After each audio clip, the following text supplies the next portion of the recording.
So anyway, this is the frustration with this situation is that although, I did phone the police to try to report a known second degree murderer, there was a person, and they're still talking in the hallways with their whatever magic they practice when they get all heroin or cracked out or whatever.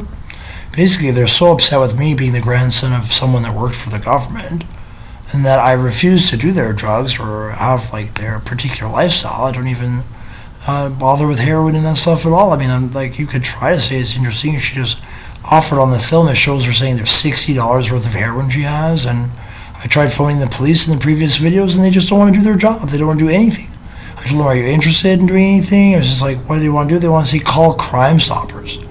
That's just very much the bummest kind of thing that I ever saw any policeman ever do.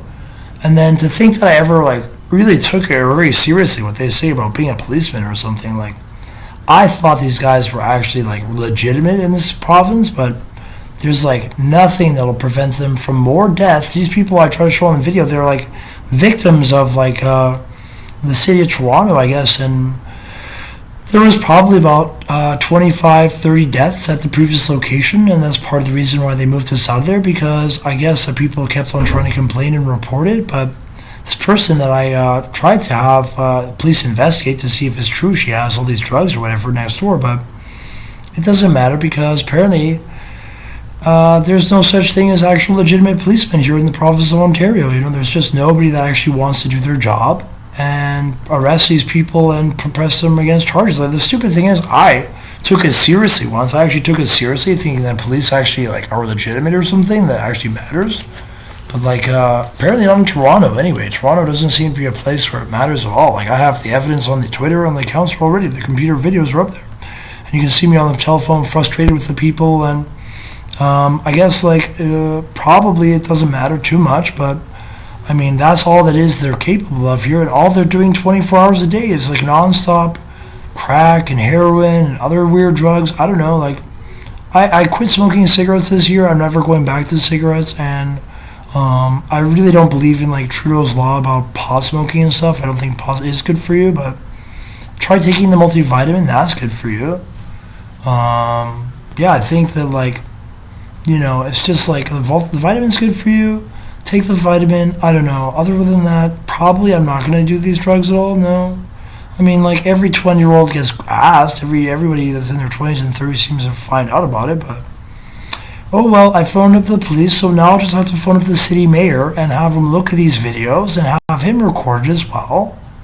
And then I just have to phone CSIS afterwards to tell him that actually my grandfather, before he died, told me just about everything there was to know about the place. And, no, I don't know. I'm not worried about it. I guess the thing is that they're probably just not able to be honest with the citizens here. They're just not being honest with their citizens. And they're not being honest with their citizens. And instead they insist that they have some sort of power over people when actually it's just not true. And there's total trade-off of human rights and the Human Rights Commission and everything else about this particularly stupid situation. Then I'm just going to call up CSIS on Monday or something and tell them that, Curtis Hiker says that, basically there are people out there that are totally not themselves at all. And you'd be amazed to see what it is that they do and what it is they've done in the past.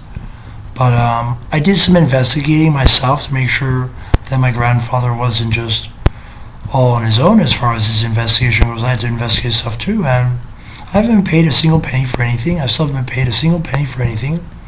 But I think that although there is a lot of interference from what's otherwise black magicians and people that wanted to try practicing with people from overseas, that somehow they think that it's cool for young 20 and 30-year-old people to practice with vampires and Illuminati antichrists and people that wanted to pretend that they were one of the gods or something.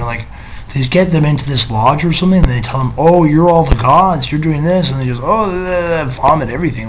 I even find it pretty hard to already believe what it tells me in the Bible, but it doesn't mean I'm not going to go to church and consider what the priest says and consider what the Bible says. This wonderful book right here. But yeah, I just think it's like, what a stupid situation. I can't believe that I'm even having to deal with this. Like, I'm gonna have to phone up someone and show them all these videos and say, like, you guys are gonna have to close down all this stuff. You can't just have open access. They said on their video they called safe injection sites or something. Like, wow. Like, just before the person dies, they thought they were safe, you know? That's like one of the reasons why I'm packing up the show here. I'm not going to do anything more here in Ontario. I'm going back to, I have to do some other things. So, yeah, it's just like another video. Enjoy the video. Thank you, love. Enjoy the internet.